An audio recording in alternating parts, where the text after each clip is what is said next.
Ochlocracy, or mob rule, comes from the Greek words ochlos, meaning mob or crowd, and kratos, meaning rule. It's the idea of government being controlled by a mass of people, often driven by emotion or anger, rather than rational decision-making. Unlike a democracy, where leaders are typically chosen for their character and qualifications, ochlocracy involves leaders who appeal to the emotions of the crowd, often using populist or extreme rhetoric to gain power. Ancient Greek historian Polybius explained that in a democracy, people are led by wise, virtuous citizens, but in ochlocracy, the masses are easily manipulated by charismatic or divisive figures. The threat of mob rule to a democracy is restrained by ensuring that the rule of law protects minorities or individuals against short-term demagoguery or moral panic. Although considering how laws in a democracy are established or repealed by the majority, the protection of minorities by rule of law is questionable.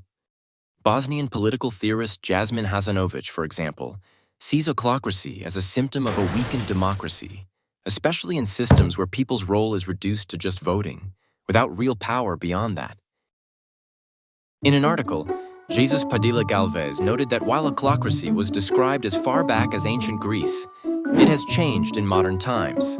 Galvez explains that what we call mob rule today is actually the outcome of manipulation by influential groups he calls institutional players. He notes that in the 1990s, populist parties began to gain ground in European democracies, and some of them succeeded in establishing forms of ochlocracy. These parties often target less politically informed citizens, using overly simplified messages to win votes and sway public opinion. In the past decade, even stable democracies have shown signs of ochlocracy. Once seen as examples of stability and the rule of law, countries like the United States, Brazil, Italy, Hungary, Germany, Turkey, and the Philippines have faced internal conflicts stirred up by populist movements. While populist parties often start by challenging the status quo, some once in power begin to attack the very democratic institutions they once claimed to support. For example, populist governments may challenge judicial independence, weaken the media, or restrict civil liberties, arguing that these institutions are corrupt or out of touch with the people's will. Additionally, ochlocratic governments often redefine terms to comport with mass perceptions. For example, criticizing the government becomes treason, or holding a minority opinion makes you an enemy of the state. Even the word ochlocracy itself can change meaning in a type of Orwellian doublespeak.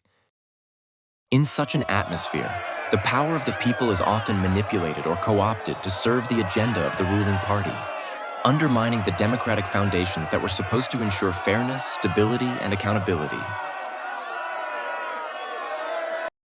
Has your country shown signs of ochlocratic governance? Let us know in the comments. Ever wonder how giant corporations make billions but pay zero taxes? Watch our video on profit shifting.